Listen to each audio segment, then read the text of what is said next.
All right, everybody, and welcome to the Mostly Sports Talk Show for Sunday, August 10th.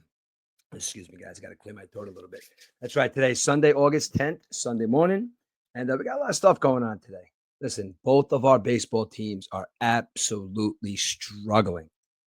And when I say struggling, I don't know if either one of these two teams are going to get out of it. But I can tell you one thing, there's one team that's got a little bit more of a chance to get out of it than the other, and I'm going to explain that later. The NFL preseason is here. I don't know. I don't really care about the NFL preseason. I mean, Joe Beningo from The Fan a long time ago said that it was like drinking non-alcoholic beer. I tend to agree. I mean, a lot of these young players get out there and they get to show what they got. You know, a lot of these first-round draft picks come out there and they show their stuff. And a lot of a lot of the veterans and a lot of the guys that don't need too much work, they pretty much sit around and cheer their teammates on. But preseason football, I guess it's pretty good for the fact that you're going to get your, you're going to get your reps. You're going to get hit, real time. These guys are top of the line athletes, man. I don't think they need a preseason football game to get themselves psyched up to go murder the quarterback in week one or to throw 4 touchdowns. It just has to happen. But I understand. I understand there's a lot of marketing involved. I understand there's a lot of money. I understand that these tickets cost money, so they got to keep these stadiums afloat. But at the end of the day, I think the preseason is pretty much a bullshit version of bullshit version of practice, I guess you would say. So yeah, NFL preseason is here, and the spotlight is going to be on one player who I'm going to explain later, and that one player absolutely killed it. Yeah, we're going to talk about the WNBA. I know a lot of people don't like to hear about the WNBA, but we got a lot of stuff going on. We got Caitlin Clark, we got Angel Reese, we got dildos on the court. What the hell is going on down there? They want more money. We're going to talk about that a little bit. And the president's physical fitness test. You guys remember that, right? Well, it's back. I'm going to get into that too. Everybody out there that doesn't like President Donald Trump, you know what? The man's playing chess and everybody else is playing Parcheesi. We're going to get into a little bit of that statement there as well. New York City. What the hell is going on down there? I know I got to beat up the place where I grew up. I got to beat up the place that's turning into a socialist, communist state. But we are going to get into that. And the socialist, communist leader is pretty much a hypocrite, I guess, maybe. Or I don't know, man. This guy's just trying to get votes. And at the end of the day, I think this guy's at the end of the day, he's a piece of shit and he just wants votes and he wants everything to be given away. So we're going to get into him as well, too. And I got one thing to say out there. My old partner, E-Dubs, if you're listening, and I don't know if you really do because I know you don't like the touchy subjects, but when are you going to stop with Juan Soto? How about you talk about your baseball team? How about you talk about your baseball team that probably won't make the playoffs this year? So if you want, I can invite you on the Mostly Sports Talk Show. We could talk Mets and Yankees. If you want, I could really tell you how much I don't care about where Juan Soto plays. So if you like, there's an open invitation for E-Dubs to come back and have a conversation about Mets and Yankees with me. Because I could tell you one thing, E-Dubs, at the end of the season, the one team definitely has a better shot at making the playoffs than the other. All right, guys. So we are going to start off with the Mets. Now, everything's out of here today as far as my Mets go, as far as notes, as far as records, as far as everything. This is just going to be an outright rant on the New York Mets. I feel like that we're watching a team that we used to watch when we had no hope. We've lost 9 out of the last 10 games. Our pitching, can these guys get past 5 innings? Supposedly we get these arms come in. Supposedly they're going to show us something, right? They're okay. They plug up some holes. We have 2 ace closers. We got Helsley. We got Diaz. Diaz is pitching phenomenally this year. When he has a chance to close baseball games, that means when the Mets score runs. Juan Soto's batting under 250. Lindor hasn't hit anything. Big Pete, 5 RBIs the other night. You know what happened with your 5 RBIs? Nothing. You know why? Because nobody else on the baseball team could hit that night. And let's be honest, Pete, you haven't been doing too well either, man. You've been striking a lot in big spots. I mean, look, when you thought your job was in jeopardy in the beginning of the season, when Mets are talking about getting Vlad Guerrero, Vlad Guerrero is a pretty good player, and he is playing his ass off right now. He's earning every single dollar of that $600 million that the Blue Jays gave him. But there was a sigh of relief on your face the night that you realized that Vlad Guerrero signed that contract. You were playing out of your shoes. And at this point in time, what I witnessed those first 2 or 3 weeks of the season is a man that was kind of worried about leaving the Mets. Are you still a man that wants to renegotiate with the Mets? Are you somebody that wants to make as much money as these big time first basemen, these big time hitters? Now let's do something about it, Pete. You're in a lineup right now surrounded by Francisco Lindor, Juan Soto. I know on paper that sounds good. That sounds like a scary lineup. Neither one of those guys are really doing much. Look, Juan Soto hit a home run the other night. Pete hit a home run the other night. Lindor broke out of his slump a little bit, went 6 for 13. Now he's back on a downturn. Look, I love Lindor. Nimmo struck out 6 times in a row. Now, look, I understand that they're playing the Milwaukee Brewers right now. And if you want to ask me, the team that's on fire right now, and that's the Milwaukee Brewers, and Jackson Churrio's hurt. So that's a scary baseball team. I mean, to lose right now, so far, we got, we're 0-2 for the weekend. But listen, we got Manaea pitching today. But I have no faith in the Mets even winning this game because I'm looking at a baseball team that's starting to kind of give up. At this time last year, there was excitement brewing in Citi Field. At this time last year, we were like, holy shit, this team's going to make the playoffs. Mets right now are playing like a bad baseball team. The Mets right now are playing like a team that last year I was like, you know what? Mets are down by 10 runs. They might come back. Lindor's going to get a big hit. Somebody's going to get a big hit. Pete's going to get a big hit, big play. This team seems to be kind of, I don't know if it's a chemistry thing. I don't know if somebody needs to talk to them. I don't know if somebody needs to throw the equipment bag. I don't even know if somebody needs to punch somebody in the face. But I got to tell you one thing. Runners in scoring position. The percentage of Mets hitting with runners in scoring position is the lowest in the league. Juan Soto's got a bunch of home runs. He's got some RBIs. Juan Soto's batting 150 with runners in scoring position. Sean Manaea comes back a couple of weeks ago, pitches pretty good, strikes out 6. Bullpen comes out, shits the bed.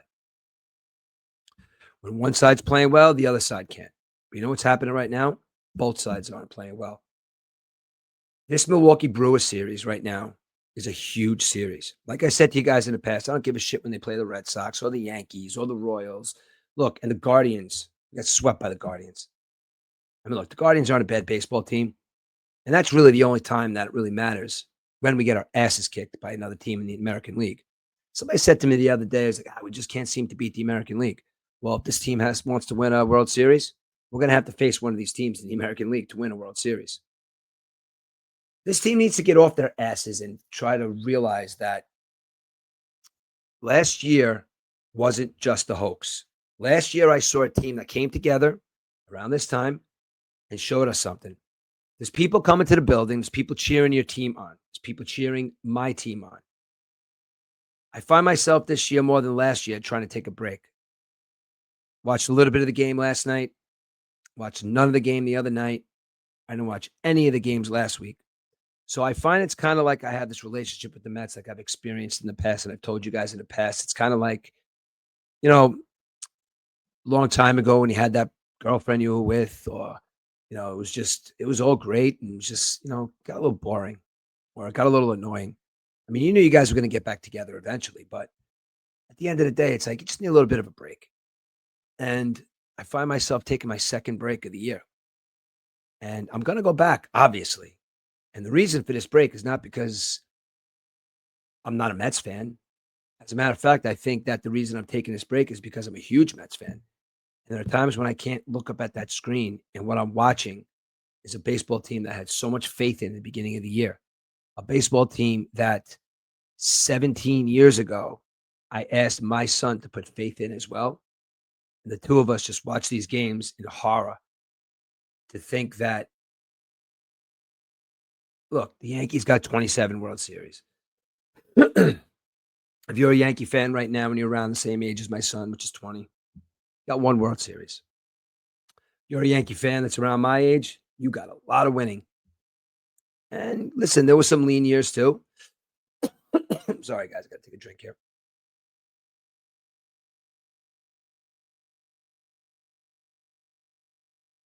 All right, like I said, there were some lean years as well for Yankee fans, but for Met fans, it just seems like one big history of long lean years. I thought this year was going to be our time. And you know what? I still think that this year is going to be our time. When I say our time, I mean we are going to pull our heads out of our asses. We are going to have some kind of meeting that we don't know about because at the end of the day, I got to be honest with you, I don't really care what goes on in that locker room as long as somebody is telling them that they can win. Somebody is grabbing a equipment bag and smashing it against the wall. Somebody in that locker room needs to get pissed off.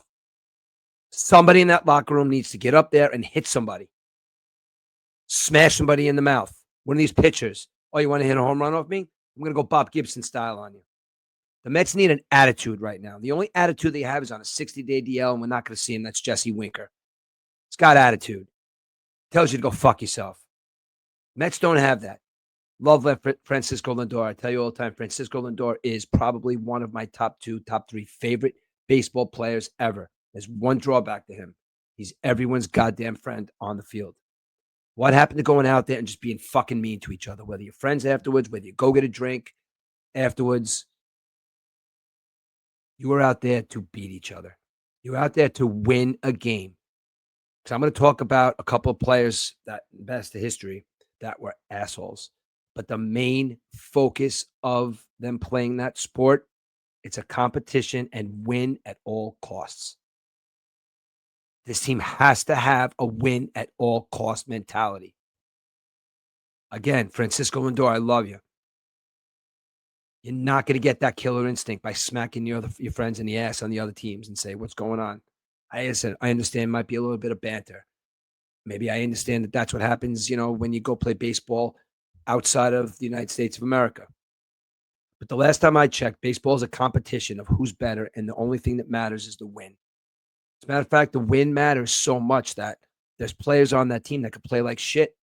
But if that one guy does the one thing that you need to win, he's the hero. That to me, guys, is why baseball is the best and most beautiful sport ever created. And I'm going to say this not in a condescending way or not in a way to offend anybody who doesn't like baseball, because if it's not your sport, it's not your sport. But to sit there and watch the mental war between two coaches, the mental strain of what should I do? What is this guy thinking? The batter and the pitcher. You ask a lot of athletes these days, what's the hardest thing to do in sports? They'll tell you to hit a 100-mile-an-hour fastball. The focus that it takes. The split-second decision. Am I getting a breaking ball? Am I getting a fastball? Is it going to be high? Is it going to be low? Inside? Is this guy trying to hit me? There's not even a second to make that decision to swing that bat. And the focus that has to happen on that baseball field. Now, I have friends that don't like baseball, and they tell me that, oh, it's boring. No, it takes too long. Well, they made a couple of rules, and they got rid of a couple of things to make the game a little bit quicker, which I actually like, the pitch count and stuff. But to say baseball is boring, it's fine. Those are normally guys that are big football guys. Even big basketball guys think that baseball's a little boring. Yes, hockey guys thinks everything's boring. Because hockey's hockey's a man sport, man. Those guys are tough motherfuckers. And again, I know I keep saying that I wish that I could get into hockey. I need to know the players. Watching it on TV, I get a little lost. A lot of the Slavic players, a lot of the Canadian players, a lot of the Russian players. But I tell you, one year I am going to make it my point to learn the game a little bit and follow my beloved Islanders. That's right. I said I'm an Islander fan. I stopped watching hockey back in 1982. That's how far back I go back with hockey. But back to baseball for a second. I could sit there and watch a baseball game, 1 through 9, critique it in my head, sit there with certain friends who can do the same thing. Me and my son could watch a Mets game and talk about it the entire game. My dream is to be out there and call a baseball game. Now, I understand that a dream is calling a New York Mets game in the booth with Gary, Keith, and Ron. I don't know if you're out there listening, guys, and I don't know, maybe I could get this video to you, but my dream job is to be in the booth with Gary, Keith, and Ron and calling a baseball game for my beloved New York Mets. But along the way, I will take some job offers from local teams, minor league teams, high school teams, any team out there with a baseball team that has competition. There's another team coming in, feels that they need to get the word out there, feels they need to have their game broadcasted, feels like they've never had their game broadcasted before and they want to have a broadcast that's going to bring some fun to it. That's me, guys. Eventually, one day, I'm going to get there. You're going to hear my voice, and I am going to be shouting from the rafters because, again, baseball is the sport that I love and the sport that I'm passionate about. I watched my kids play. I followed my Mets since I'm 4 years old. And that's how I feel about baseball, guys. So anybody out there that needs a good broadcaster, a passionate broadcaster, drop me a call. Hey, you never know. This might get out there to the right person. Tried it with the Hudson Valley Renegades, but they never got back to me. Maybe you guys are out there looking for somebody too and trying to go in a different direction, but give me a call, guys. I know you got rid of that other guy, Zolzer, there, and he's not too happy. But hey, listen, whatever. He's off on to bigger and better things from what he says on Facebook. So, but I do think Heritage Field needs a voice on the radio or voice on a YouTube channel because they got some pretty good players there. They're with the Yankees. I think I could add a little spice to it. So, Heritage Field, Hudson Valley Renegades, Yankees, whatever you guys are now, give me a shout. I'm ready. So that rant went into my Mets rant, went into my baseball rant. I want a broadcasting job, and I want to get to the Yankees a little bit. That's right, the New York Yankees. Less and less I'm seeing the Yankee fan, Met fan hate out there because both of our teams are in the shitter right now. So irregardless of how both of our baseball teams are playing and how I think the Mets are going to make the playoffs and the Yankees are going to be watching from the couch, that doesn't come from a place of Yankee hate.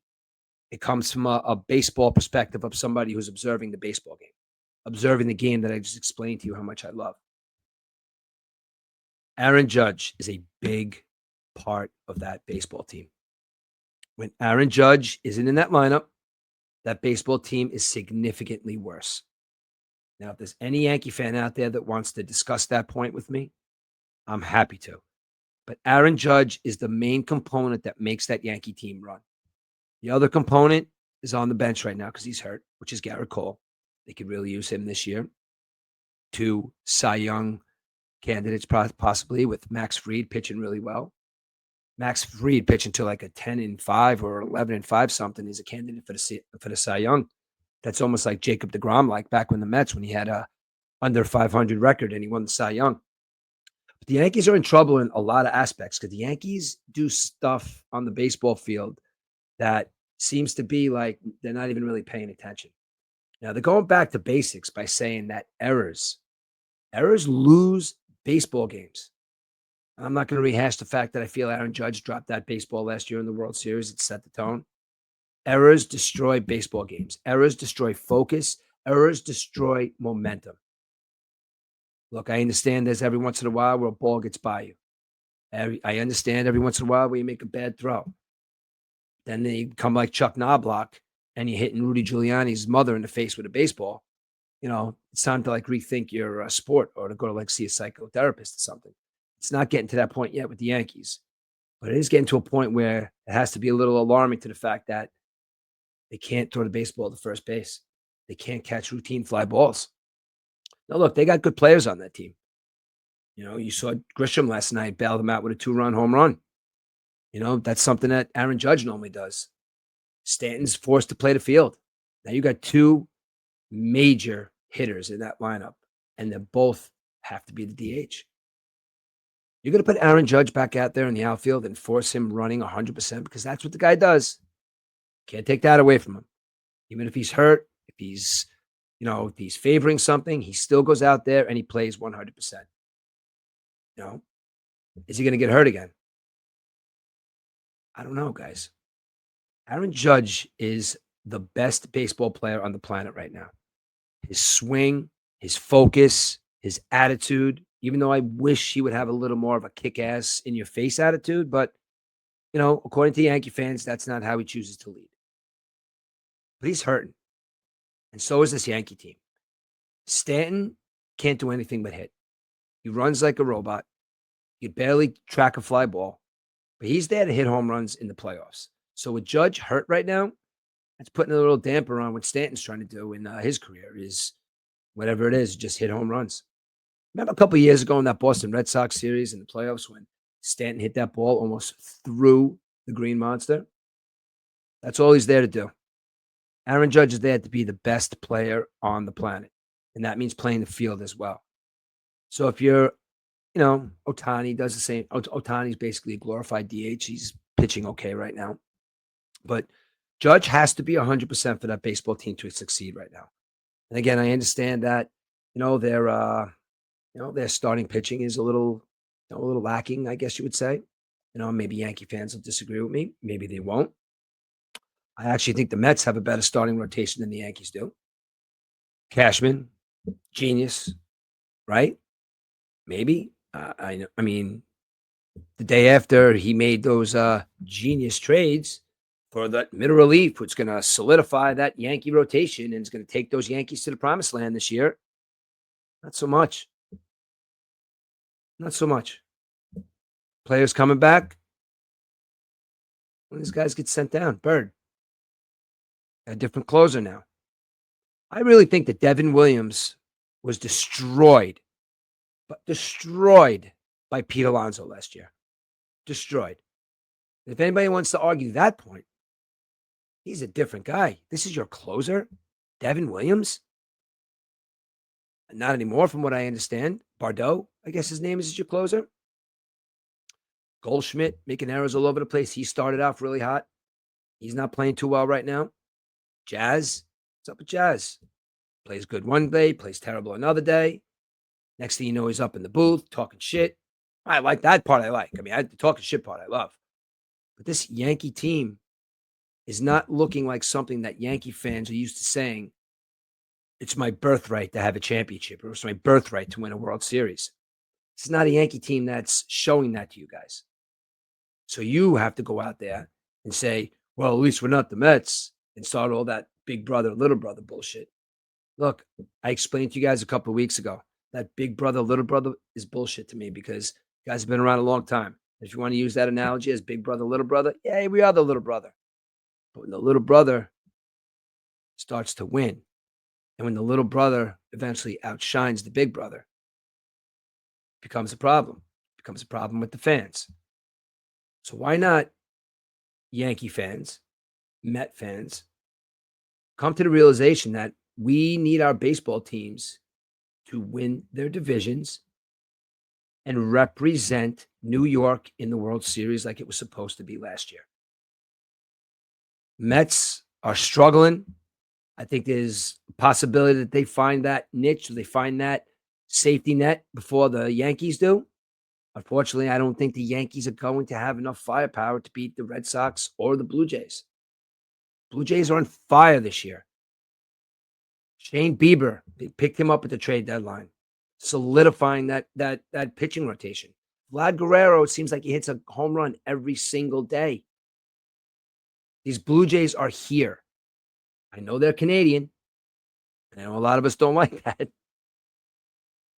I wonder what happened if South Park drew the Toronto Blue Jays with all those flappy little heads. I don't know if you guys saw the South Park episode with Trump. Trump had a flappy head, which was weird. I think that's what South Park considers Canadians with their flappy heads. So drawing Trump as a Canadian. How about this? The Toronto Blue Jays win the World Series this year, and they accept next year at the White House, and they all have flappy heads. That'd be kind of funny, I guess. I'm getting a little off topic now. So at the end of the day, I got to say that I think the Yankees definitely need a lot more oomph, a lot more, shit in their tank for a playoff run, more than the Mets, because the Mets just got to get their shit together, and they got to all start hitting. There was a game last week where they scored 12 runs. Again, wasn't watching, but you know what? The top of the lineup hit, and the guys at the bottom, the guys that are the role players, the guys that get the little hits, to get the bunts, they steal the bases. That's right, stealing bases in baseball is becoming a big part of the game again. Big part of the game. 5-tool players are becoming relevant again. Baseball's changing a little bit back to the way it used to be. We're still going to hit our home runs.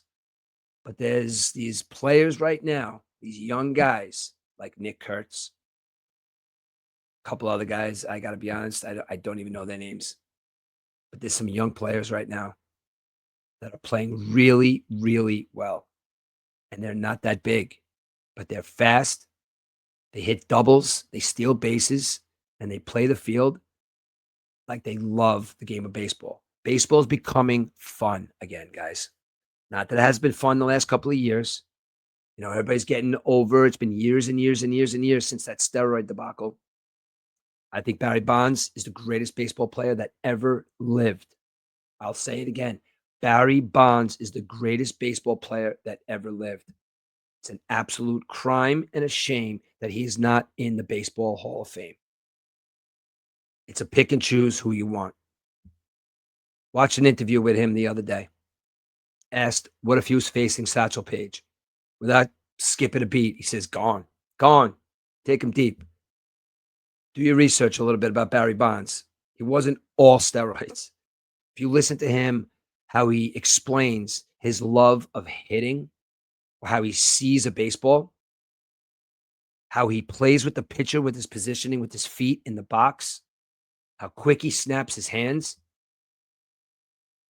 I mean, look, maybe steroids makes that ball go 500 feet, 600 feet, as opposed to whatever. A lot of people say he's a Hall of Famer anyway in Pittsburgh. He was an average guy. Had a little bit of a green envy streak in him about McGuire and Sosa, which kind of maybe, messed up his chances to get into the Hall of Fame because, that obviously led to steroids and whatever. But baseball is changing, man. And guys like Barry Bonds, I guess at this point, you're going to put your name on the ballot every year. But do these guys really want to even just be recognized anymore? Because the amount of shit that's going on in these sports right now, there's people gambling again. This Class A case. What's going on with that? From what I understand, they're betting through FanDuel or DraftKings about first pitch strikes or not. I don't know about you, but Class A is one of the better pitchers, premier pitchers in Major League Baseball. He's got his cousin in wherever, the Dominican Republic, popping bets on his first pitch strikes. That's not good for baseball. It's not good for gambling. That's not good for baseball. I mean, everybody wants gambling to be fun. It puts money into into the pockets of a lot of these teams.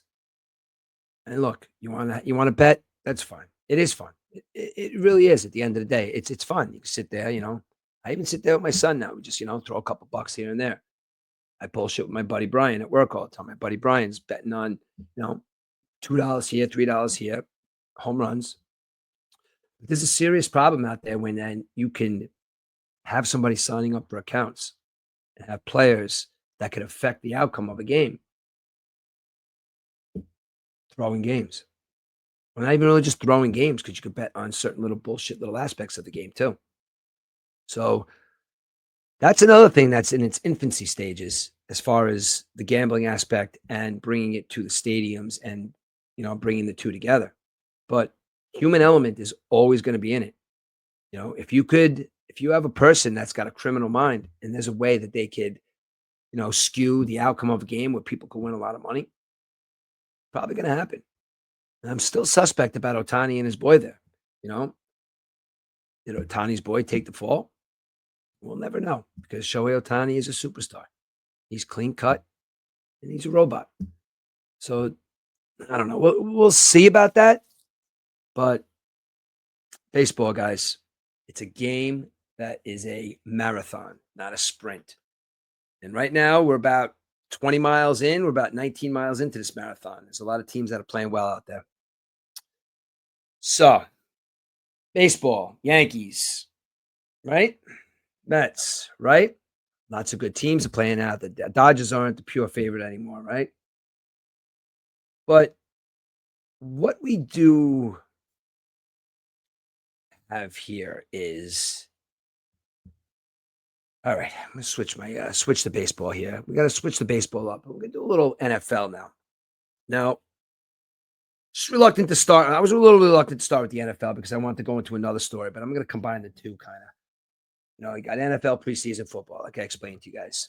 NFL preseason football to me is like non-alcoholic beer, like Joe Beningo said back in the day. I don't feel these players play 100%. But I want you guys to take a look at what Shadeur Sanders did the other night. Now, look, you're going to say that it's the first, preseason game of the season, right? Who are you playing against? What defense are you playing against? To seeing what they got.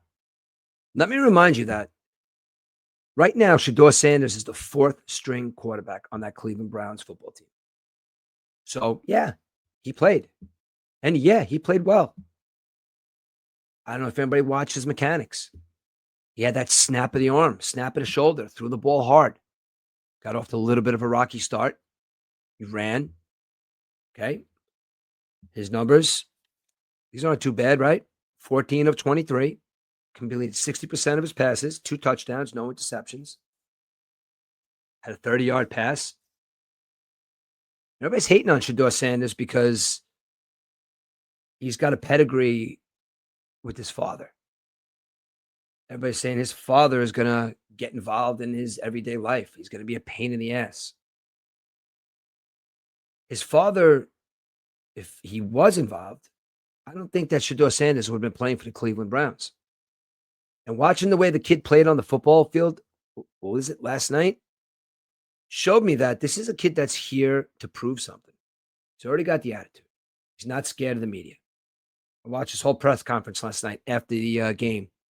He was poised, spoke well about his teammates, spoke well about his offensive line, about his running backs hitting the holes hard, about his defense playing well. They asked him one question about a tweet from his father. And he says, I barely got back to him. It's like, enough, leave the kid alone about his dad, which, it's going to be a narrative throughout the season, which is fine. But the best thing that this kid could do right now is go in there with a chip on his shoulder. You want to be flashy, you want to get up there last night and talk about all the guys in prison that were watching you. Maybe that was a flex. I don't know. But one thing is for sure that if Deion Sanders meddles anything in this kid's life, it's going to be to tell him win at all costs. Because that's the mentality of men and women that have come into these leagues. And that's the only thing that matters to a high-level athlete. High-level athletes are going to get their numbers. But winning at the end of the day is paramount to these people. Winning is paramount to Deion Sanders, Tom Brady, Derek Jeter, Michael Jordan, Tiger Woods, Caitlin Clark. Win at all costs, and that's what separates you from the rest. Does Shadeur Sanders have that separation as win at all costs? Does he have that kind of Pat Mahomes elusive, get rid of it? No, he's a little bit more, he needs to be poised a little more, maybe. Listen, yesterday was the first time that kid went against an offense, an NFL offense, other than practice. Played at Colorado, shitty offensive line in Colorado. Cleveland's offensive line is okay. Jerome Ford running the football this year. Hey, not bad, right? He's got Deontay Johnson, right? Jerry Jeudy. He's up against Kenny Pickett, Dylan Gabriel, and Joe Flacco. Joe Flacco came off the couch 2 years ago and, threw for an insane amount of yards. He's old, but if he's got to play, he's going to play. It's Shadeur Sanders' job right now to beat those 3 guys out. And what we're going to be talking about in week 1 with the Cleveland Browns is this kid really isn't that bad. Why did we wait? Why do we give this kid, such shit and draft him so late and make him feel that way? Because he's got an attitude? Because his dad's got an attitude? Because they thought he was going to be a pain in the ass? We got to teach him a lesson? We're going to be talking about this kid and that's going to be a distant memory. We're going to talk about this kid as a quarterback that's ready to go. May not be ready to win right now. May not be ready to go to the playoffs right now. But a situation in Cleveland that's never won a Super Bowl. It's a loser city. Not a loser city. It's a loser city when I mean sports. You got your stupid LeBrons from there, and you give the Cavaliers a championship. The Indians have been okay through the years. I call them the Indians. I'm sorry, guys. It's the Guardians, but I'm calling them the Indians. Cleveland needs a voice in football. That dog pound needs something to cheer about. And the way fans are, the way they turn their backs and they come back, people are going to talk shit about Shadeur Sanders right now. But you know what, though? First week of the season, he throws for 350 yards and 4 touchdowns. People are going to absolutely love him in Cleveland. He is going to be the dog in Cleveland. That's what's going to happen with Shadeur Sanders.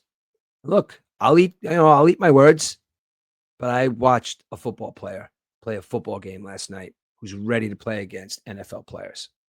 Shadeur Sanders, you could tap yourself on the back, pat yourself on the back, however you want. You could go up there and be confident with the media, say stuff that's out of pocket maybe. It's going to happen. But just go out there and play football and shut the haters up. And try to bring the Cleveland Browns some kind of respect, because that's what I think you're going to do, dude. Talked about Shadeur Sanders. Let's go into the NFL a little bit preseason, which, like I said, the only really thing that I want to really talk about with preseason football was Shadeur Sanders. But I watched my football team a little bit last night. Aaron Glenn was adamant about first team coming in and playing. Look, they won the game last night 30-10. I peeked in. I was out last night. A friend of ours, my Aiden's best friend, is in a band.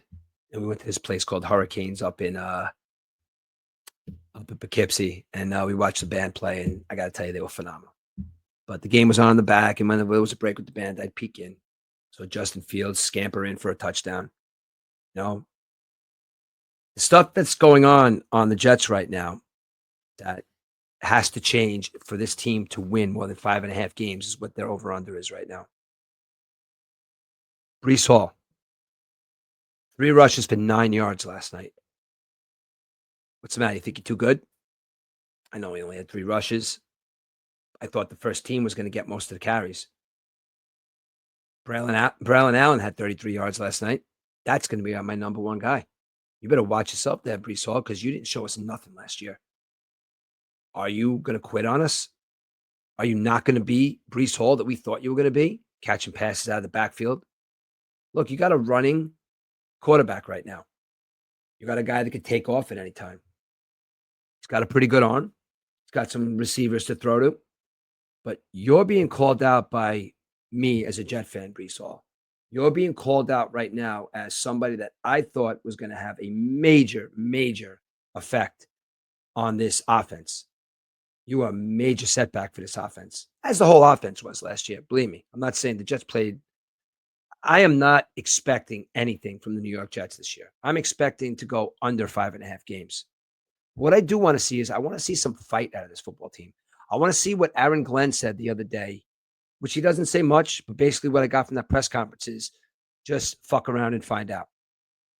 Because he's a tough guy. He's tough on the men. He came from the Detroit Lions where he ran that defense. So, and didn't quite get to the promised land with that, as a defensive coordinator. He's an ex-Jet. Loves Bill Parcells' mentality. Bill Parcells' mentality was basically just be hard as he can on you. Maybe this is what he's going to do. Maybe the Jets just need an ass kicking. Maybe they need a coach to tell them that you can win football games. Maybe there was a time last year when Aaron Rodgers just needed to be told by the coach to shut your mouth. This is what Aaron Glenn's going to do. Sauce Gardner, another one. You're being called out. Aaron Glenn was a tough cornerback.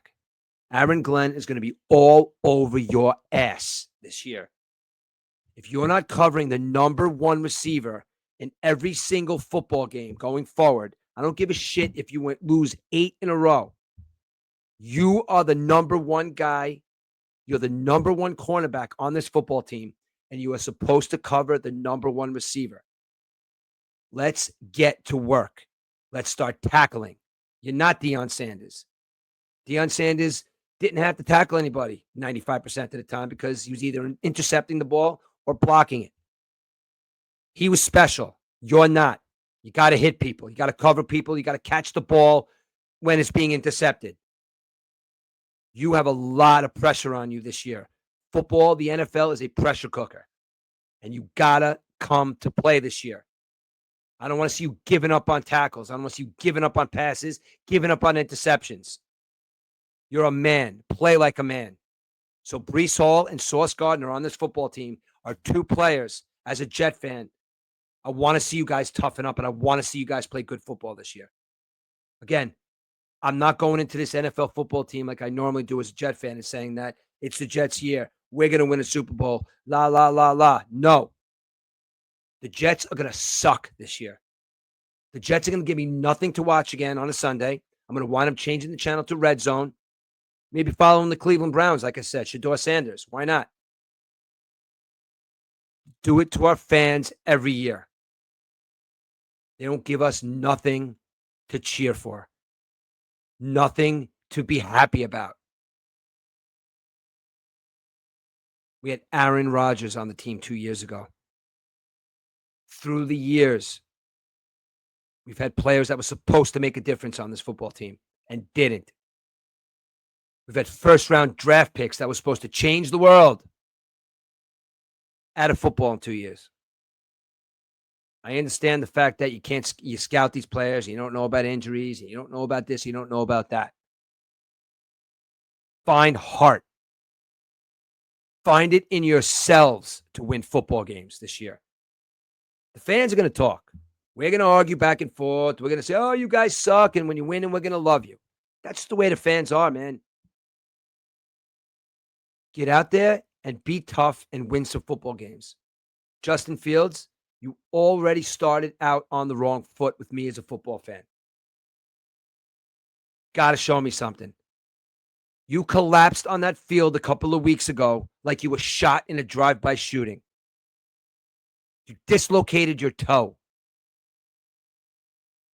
That's not tough. That's not a quarterback that's going to tell me, I just got my bell rung. I'm going to grab you in your face, Mac, and tell you, you didn't hit me hard enough. And then go out there and throw a 40-yard touchdown pass and go punch him in his face. We do not have that quarterback at this time because you dislocated your toe and you were carried off the goddamn football field. I thought you had to have your leg amputated. So every year, positive, positive, positive, positive with the Jets. This is the year I'm going in with an attitude and a chip on my shoulder about football season. Show me something, Jets. I cannot be a guy that leaves his football team. I could be a guy that watches the NFL, which is fine, and I'll always love my New York Mets. But be a team that does it for yourselves first and give us as Jet fans something to watch, something to play, and something to look at.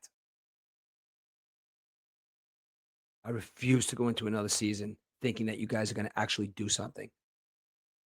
5.5 wins, over, under. You guys will be lucky if you get 3.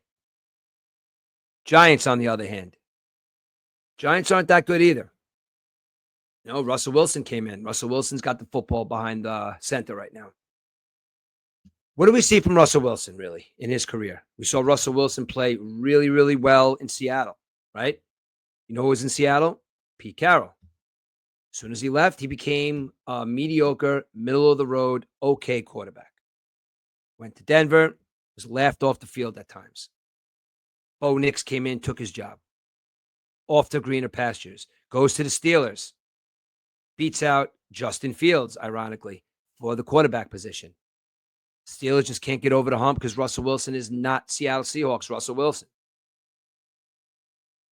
Moves on. New York Giants sign Russell Wilson. Now, if it's the coach he's looking for, I guess he went to the right place. The only other place probably would have been the Raiders with Pete Carroll, where he's comfortable. Geno Smith got that slot. Is Russell Wilson going to be the answer for the New York Giants winning more than 10 football games this year? No. They're at 5.5 also. I don't know, Giant fans. Is Jackson Dart going to be your starting quarterback week 5, week 6? Is Russell Wilson going to have a last-ditch effort to show people that he could actually play football and he wasn't a product of some kind of offensive scheme? That he wasn't the product of maybe good play calling? because he's part of the Giants football team right now that has one of the most electrifying wide receivers in football right now. And if he doesn't get the football this year, he's going to start getting pissed. Malik Neighbors is electrifying on the football field. And if he doesn't have somebody to throw him that football, he's going to go Tyreek Hill on their ass. He's going to start talking shit about the quarterback. He's going to start saying, I did my job. And look, he'll have every right probably to say it too, because he came into the league and he was instantaneously one of the best wide receivers in football. He thought that he was going to the New York Giants. The pride, the winning tradition, defense wins football games. We're going to kick the other team's ass. Our offense is going to kick their ass. They're going to beat them up. We have big tight ends. We have fast and strong running backs. Ever since you guys drafted Daniel Jones from Duke in the first round, Giant fans are like, what the hell are you guys doing? Because I don't know what you guys are doing. But Dabo's got a quarterback now. Dabo's got a kid in Jackson Dart that he could mold, make a project. He's got somebody right now that he's got an attitude. And I like that about the kid. You got to come in there with attitude. You got to come in there with pride. You got to be in there with confidence, saying that you're going up against grown men that have played this game on a high level and getting paid to kill you. That's how you have to play this football game. Shadeur Sanders, maybe you got it. Maybe you don't. I hope you do. Jackson Dart, maybe you have it. Maybe you don't. But that's good. It's going to separate you guys. So that's really all I want to get into about the NFL right now, because, like I said, it's preseason. My football team is going to be my football team, what they do. And to be honest with you, again, like I said, I don't even think they're going to win 5 games. Giants, on the other hand, I would take the over with the Giants. The Giants actually don't look too bad defensively. Abdul Carter looks like a beast. He looks like he is Lawrence Taylor-like. You don't say Lawrence Taylor. He's a rookie football player that was playing in college last year, and now he's throwing around grown men on the field. That's what Giant fans have to get excited about. Jackson Dart, maybe a year or two, but Abdul Carter is who you guys have to get excited about this year, because Abdul Carter, it's your time to shine. Now, I heard a comparison the other day, and look, you guys are probably going to punch out now because I'm going to go into a little bit of the WNBA, but I'm not going to go over scores. I'm not going to recap, what's going on there. I'm going to go into the fact that somebody made a good point the other day on social media, or a podcast I was listening to the other day. Caitlin Clark is injured right now. And I guess the Fever is still winning basketball games. But again, I'm not here to tell you guys about the win-loss percentage of the Indiana Fever or the Chicago, whatever they are, or how many people are even coming to these games. What I am going to get into is the fact that Caitlin Clark is being targeted. She's injured right now because the fact that she's better than the 80% of the women in this league who are African American. It's an 80% league, which is fine. But the reason that she is getting the beating that she's getting is because she's the best basketball player in the world in the WNBA. And I'm going to say something about her right now that, listen to what I'm saying. She is the most dominating player at her sport at the moment out of anybody in professional sports. There is nobody that dominates her specific sport over anybody else in the league but her. 80% of the league is made up of Black women. 20% is white. Now, again, this racial disparity is not the thing I'm talking about. What I am talking about is a couple of years ago, maybe 25 years ago, somebody named Tiger Woods came in on the scene. Tiger Woods came on the scene with confidence. Maybe he could be misconstrued as a little douchey. He would sit there and just tell you, I'm here to win. That's nothing else mattered to him. But the narrative was Tiger Woods is coming into a white league, golf. Predominantly, look, and let's go back to history. And I guess it's still today. I don't know. It's absolutely crazy to me, but there was a time when black people and white people couldn't even play golf together. I mean, that whole dynamic is crazy to me, still to this day, but that stuff happens. That stuff happened and it's still going on. Look at this fight in Cincinnati the other night. Yeah, that was black and white. There's a visual with people. Rather than go up to people and get to know them, see who they are. People, there was a visual created at some point in life where we could look at somebody and, wow, they're a different color than us. So they must be different. Let's not talk to them. Too much of that. It's got to stop. I know it's easy to say, people are going to look at me right now and say, I can't believe you're saying that. Try being this, try being that. When is it going to stop, though? When is it going to stop that we have to polarize color in this world? We have to polarize something as silly as that. Not look into the fact that what's going on with Caitlin Clark and what happened with Tiger Woods. And you name other players that broke barriers. Jackie Robinson, the biggest one. You say they're breaking barriers, right? Because of the percentage of people who are a certain ethnicity in certain sports. How about human beings are playing these sports and Caitlin Clark is the best WNBA player? Not the narrative of she's being beaten up because she's white and she's the best in the world. Though I do think there is a lot of truth to that. It's got to stop, guys. She's hurt right now. She's not able to push her team forward because of the fact that her body probably can't handle it anymore. I mean, she was getting a little chippy this year, which is good. Last year, she didn't say a goddamn thing. She got knocked down. She got protectors on her team now. Don't fuck with her now. Let her back on that court.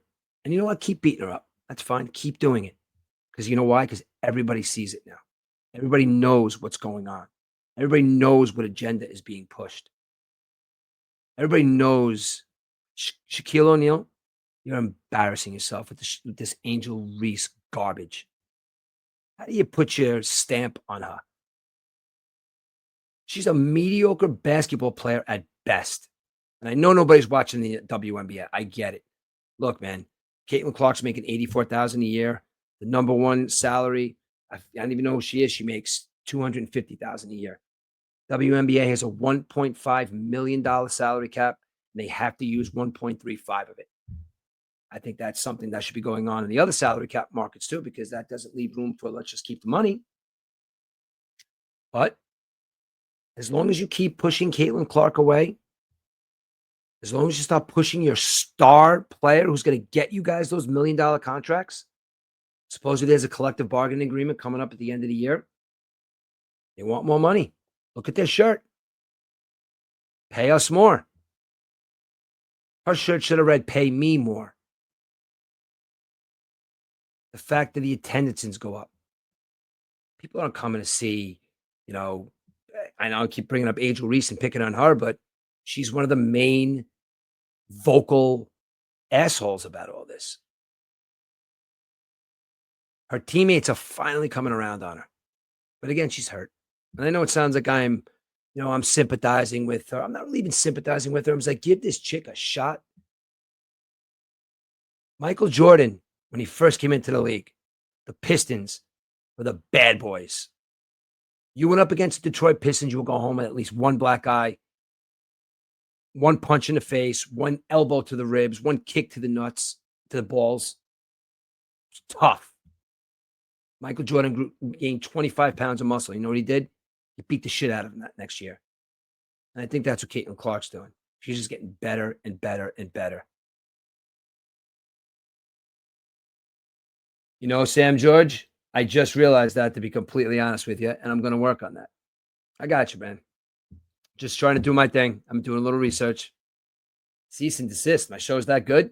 Do you think I have something, some competition? I don't think Barstool knows anything about me, my brother. But if you do, hey, that's fine. That's going to be a little more popularity for me. So yeah, maybe they could cease and desist me. That's fine. But let them contact me, and that'll just be a conversation I can have with them. So hope you enjoy the content. So anyway, Caitlin Clark.